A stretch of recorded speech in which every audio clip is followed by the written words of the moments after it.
Preventing cross-contamination. Concepts you will learn. Preventing cross-contamination of food. Preventing cross-contamination when storing utensils and equipment. What to do if cross-contamination happens. What to do for people who have food allergies. Next slide. Preventing cross-contamination of food. As you learned earlier, pathogens can be transferred from one surface or food to another. This is called cross-contamination. If you don't prevent cross-contamination, a foodborne illness can happen. Fortunately, there are steps you can take to prevent it.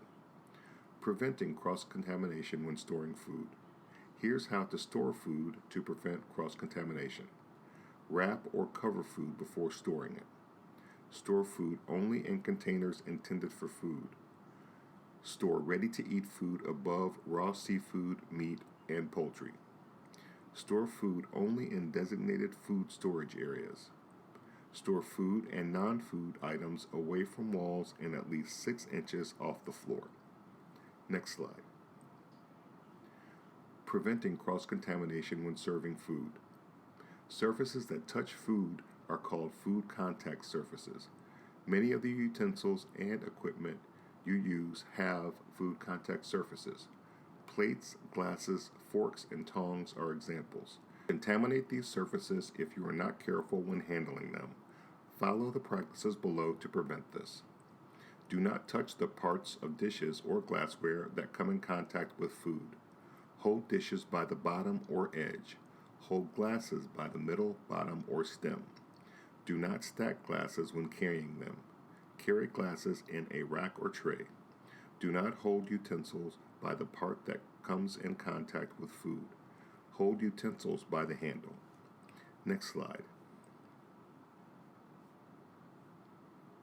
Do not use bare hands to handle ready-to-eat food. Use tongs, deli sheets, or gloves. Never scoop ice with your bare hands or a glass. Use ice scoops or tongs to get ice. Never use towels for cleaning food spills for any other purpose. Never store towels in your apron or uniform pocket. Store towels for cleaning food spills in a sanitizer solution when you are not using them. Never use the same utensils when handling ready-to-eat food and raw meat, poultry, or seafood. Different food items. Use separate utensils when serving different food items. Store serving utensils in food with the handles extended above the rims of the container. Next slide. Preventing cross-contamination in self-service areas.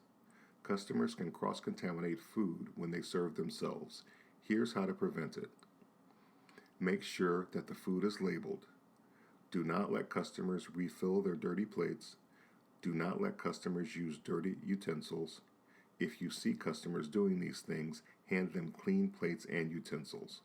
Never use ice that was used to keep food or beverages cold for anything else. Next slide. Preventing cross-contamination when storing utensils and equipment. Utensils and equipment with food contact surfaces, such as cutting boards, must be stored in ways that prevent contamination. The same is true for non-food items such as napkins and plastic forks and knives. Here's what you should do. Store utensils and equipment that touches food at least 6 inches off the floor. Store glasses and cups upside down on a clean and sanitized surface. Store utensils with handles up. Next slide. What to do if cross-contamination happens. There are several things you should do if you notice that cross-contamination has happened. Do your best to fix the problem. Set aside the contaminated item so no one can use it. Ask your manager what to do. Next slide. What to do for people who have food allergies. Some people are allergic to certain types of food. The tiniest speck of food that they are allergic to can make them sick or even cause death. You must keep this food away from these customers. Here's how. The most common food allergens. The food items listed below are the most common types of food that people are allergic to. You need to be aware of these types of food and the dishes on your menu that contain them. Milk and dairy products, eggs and egg products, fish and shellfish, wheat, soy and soy products, peanuts and tree nuts, such as pecans and walnuts. Next slide. How to keep customers with food allergies safe. Both servers and kitchen staff must do their part to keep customers with food allergies safe. Here's how. When serving customers with food allergies, you must be ready to answer customers' questions about a dish when asked. Tell each customer how each dish is made. Tell the customer about any secret ingredients that may contain allergens. Suggest simple menu items that do not have the food allergen. When prepping food for customers with food allergies, make sure the allergen is not transferred from food containing the allergen to customers' food. Make sure the allergen does not touch anything for these customers, including food, beverages, utensils, equipment, and gloves. Wash, rinse, and sanitize cookware, utensils, and equipment before prepping their food. Wash your hands and change gloves before prepping their food. Use equipment assigned for prepping their food. Next slide. What to do if contamination happens. There are certain steps you should take if food accidentally gets contaminated with a food allergen. Do not serve the food to the customer. Set it aside so it cannot be used. Tell your manager, who will tell you what to do. What to do if a customer has an allergic reaction. You may see a customer having an allergic reaction to food. Here's what to do. Call the emergency number in your area and tell your manager. Next slide. Cleaning and sanitizing. Concepts you will learn. How and when to clean and sanitize. How to handle cleaning tools and supplies. Handling garbage. Spotting pests. Next slide. How and when to clean and sanitize. Cleaning removes food and other dirt from a surface.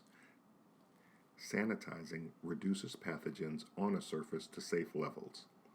The most important reason to clean and sanitize is to prevent the spread of pathogens to food. It also helps control pests like insects and rodents. Surfaces to clean and sanitize. You should know what to simply clean and what to clean and sanitize. All surfaces must be cleaned and rinsed.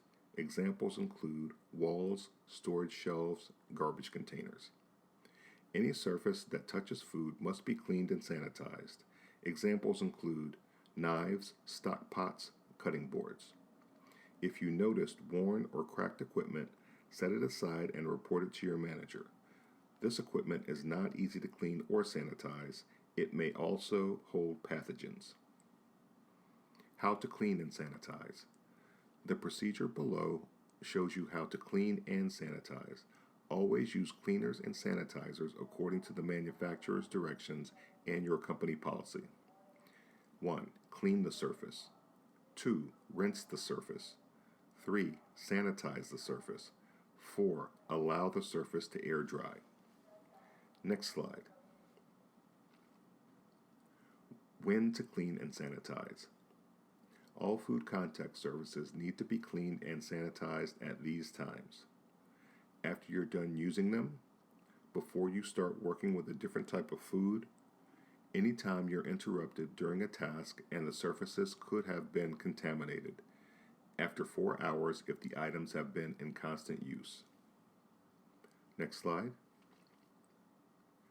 How to handle cleaning tools and supplies. Cleaning tools and supplies must be taken care of correctly. Here's how. How to make sure sanitizers are effective. You must make sure the sanitizer you use is effective. Ask your manager how to do these steps. Make sure the water is the right temperature. Make sure you have used the right amount of sanitizer. Use a test kit to check the sanitizer's strength. Make sure you leave the items being sanitized in the sanitizer for the right amount of time. Storing chemicals and cleaning supplies. Chemicals and cleaning supplies must be stored in the right place to prevent food contamination. Always store chemicals and cleaning supplies in the designated storage area. Ask your manager where these items should be stored. Never store chemicals and cleaning supplies near food. Always dump mop water and other dirty liquids into a designated floor drain.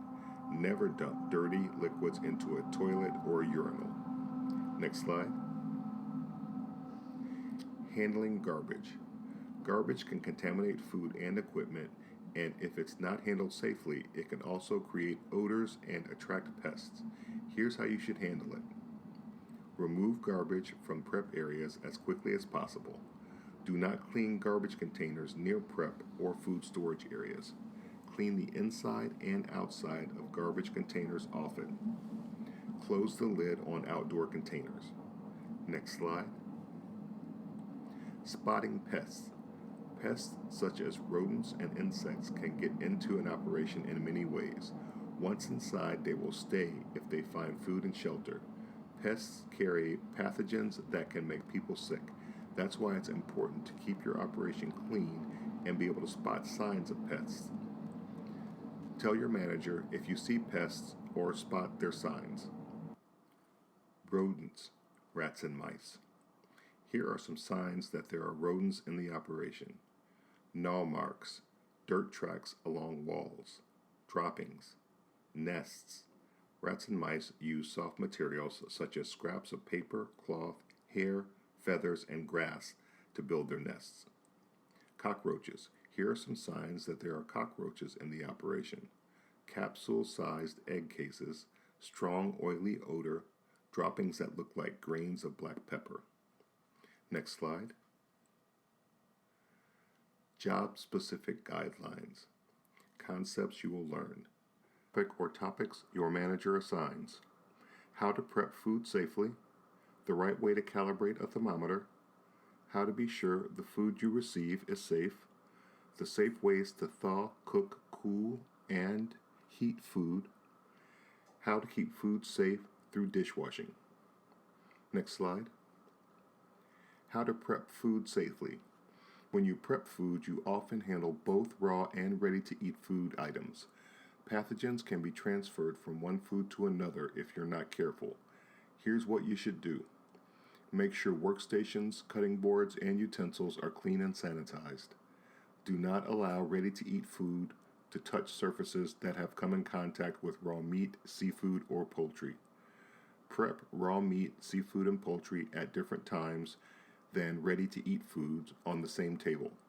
Clean and sanitize work surfaces and utensils between each product. Next slide. The right way to calibrate a thermometer. Thermometers must be calibrated, which is adjusted regularly to make sure the readings are correct. Digital thermometers should be calibrated following directions from the manufacturer. Follow the steps below to calibrate a bimetallic stem thermometer. Talk to your manager about how to do this. 1. Fill a large container with crushed ice. Add tap water until the container is full. Stir the mixture well. 2. Put the thermometer stem or probe into the ice water. Make sure the sensing area is underwater. Do not let the probe touch the container. Wait 30 seconds or until the container stops moving. 3. Adjust the thermometer so that it reads 32 degrees. Hold the calibration nut with a wrench or other tool. Rotate the thermometer head until it reads 32 degrees. Next slide.